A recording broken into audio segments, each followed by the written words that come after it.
Hi friends, my name is Shivangi Tiwari and I'm a software engineer. I know placement season start हो गए हैं और उसके साथ आती है बहुत सारी टेंशन और बहुत सारा स्ट्रेस. सो आज का वीडियो उन सभी लोगों के लिए है जो प्लेसमेंट्स के लिए प्रिपेयर कर रहे हैं.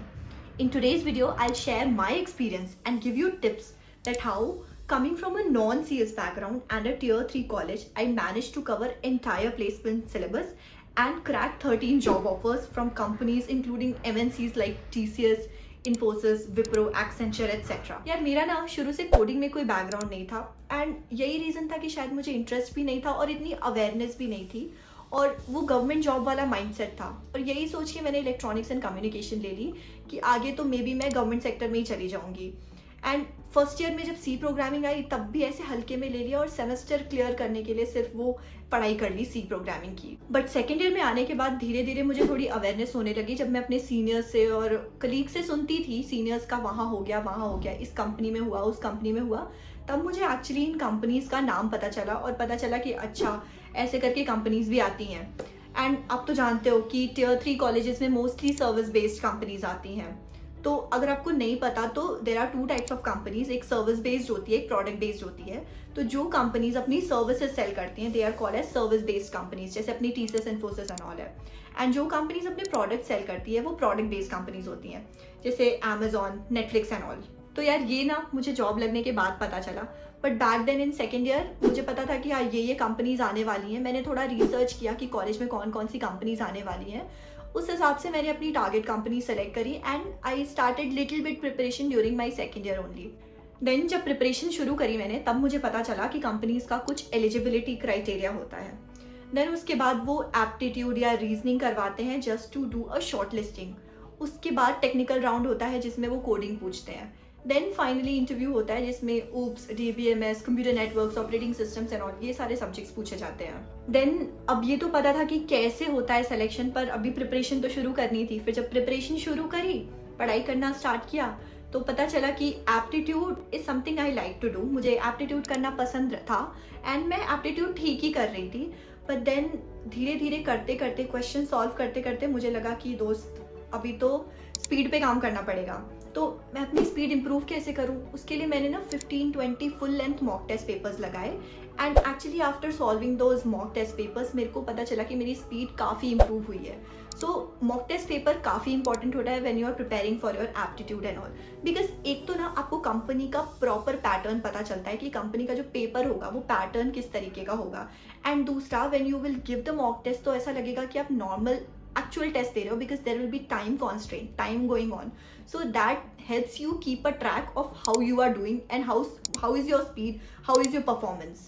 Then parallelly मैंने अपनी कोडिंग की प्रिपरेशन स्टार्ट करी. अब कोडिंग के लिए क्या करना था, फिर वही सी प्रोग्रामिंग वाली पुरानी वाली बुक उठाई और पाइथन के लिए मैंने रीमा थरेजा उठाई. तो कॉन्सेप्ट्स धीरे धीरे मैं किताबों से पढ़ रही थी और प्रैक्टिस के लिए मैंने हैकर रैंक और हैकर अर्थ पर आईडी बनाई एंड बहुत बेसिक लेवल के क्वेश्चंस में सॉल्व किया करती थी. एंड उसके बाद जब मैं कोडिंग करने लगी ना तब मुझे समझ में आया कि कोडिंग इज समथिंग कि आपको प्रॉब्लम देख के ऐसा लगेगा कि रियल लाइफ रिलेटेड प्रॉब्लम ही तो है, इतना कौन सा डिफिकल्टी लेवल है. एंड ऑल्सो जब आप पढ़ते भी रहोगे ना तो भी कॉन्सेप्ट्स इतनी आसानी से समझ में आएंगे कि डिफिकल्टी पता ही नहीं चलेगी. बट जब एक्चुअल क्वेश्चन सामने आता है तब समझ में आता है कि भाई लॉजिक तो समझ में ही नहीं आ रहा है, इस क्वेश्चन को सॉल्व कैसे करना है. तो सबकी तरह मेरे साथ भी सेम हुआ. शुरुआत में तो क्वेश्चंस बिल्कुल बनते ही नहीं थे. काफ़ी देर तक मैं एक क्वेश्चन अगर मैं पढ़ लेती थी तो बहुत देर तक मेरे दिमाग में चलता रहता था और मैं उसका लॉजिक सोचती रहती थी. बट इसका सल्यूशन सिर्फ एक है, जितनी ज़्यादा आप प्रैक्टिस करोगे, जितने ज़्यादा नंबर ऑफ क्वेश्चन आप प्रैक्टिस करोगे या जितने टाइप के क्वेश्चन आप प्रैक्टिस करोगे, धीरे धीरे ही स्पीड बनेगी और धीरे धीरे ही लॉजिक बिल्डिंग आएगा. इवेंचुअली प्रैक्टिस के साथ भी मेरी स्पीड भी बेटर हो गई थी एंड मैं decent number of question solve करने लगी थी जितनी ज़रूरत थी.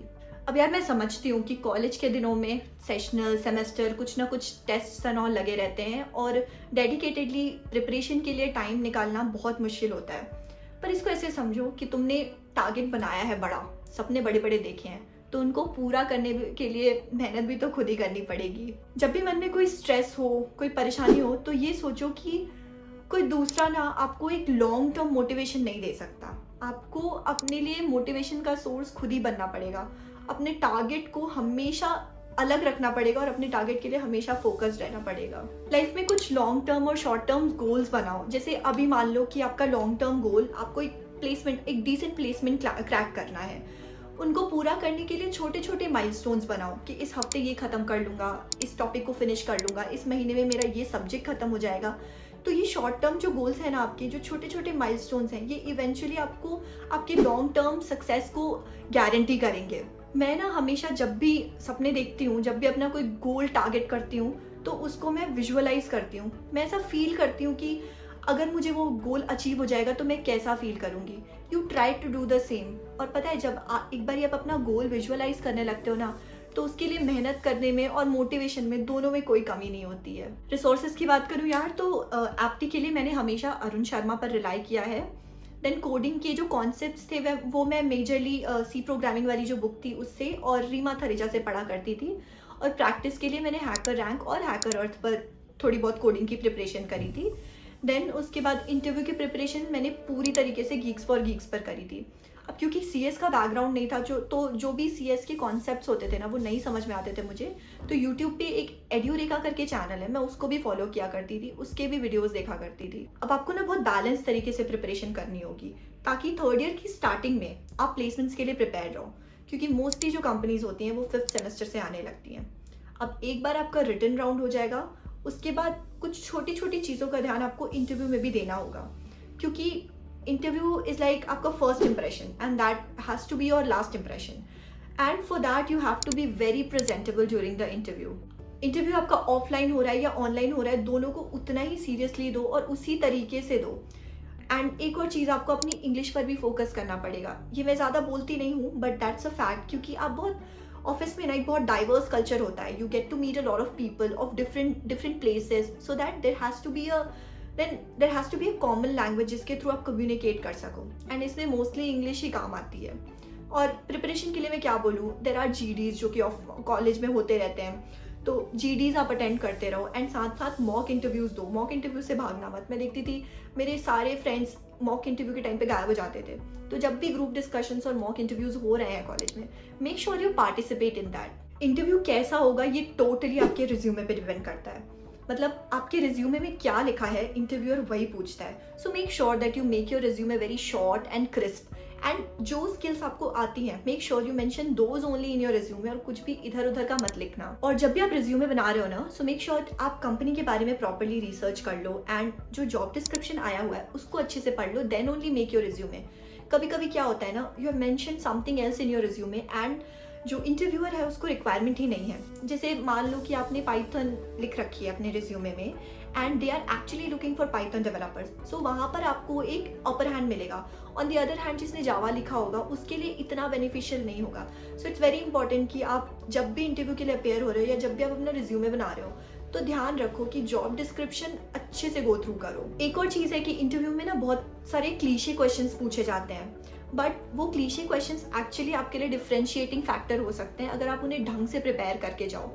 अब प्रिपेयर करके जाओ मतलब there has to be a framework in your head कि आपको क्या बोलना है। जैसे आपका इंट्रोडक्शन हो गया, short term long term goals हो गया, and what are your expectations and all of it. इन सबको आप प्रिपेयर करके जा सकते हो।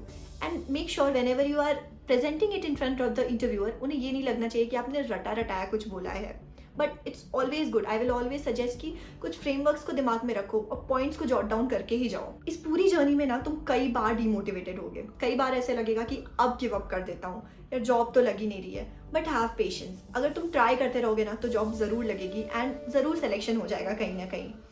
And also never settle for less, try for multiple offers. मतलब अब अगर आप ट्राई ही नहीं करोगे तो क्या पता कि तुम्हारे लिए क्या अनएक्सपेक्टेड रखा हो भगवान ने प्लान करके, पर अगर कोशिश ही नहीं करोगे तो वो मिलेगा कैसे तुम्हें।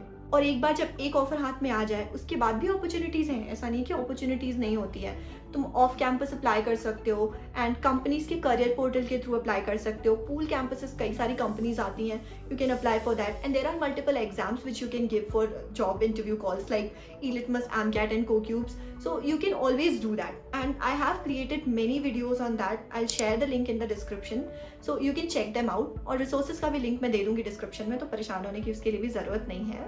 आई होप मेरे वीडियो ने आपकी प्लेसमेंट जर्नी में थोड़ी हेल्प करी होगी। सो अगर वीडियो अच्छा लगा है so don't forget to hit that like button and share it to your friends. Don't forget to subscribe to my channel and hit the bell icon so that जब भी मैं कोई नया वीडियो डालूँ आपको नोटिफिकेशन आ जाए. Thank you so much.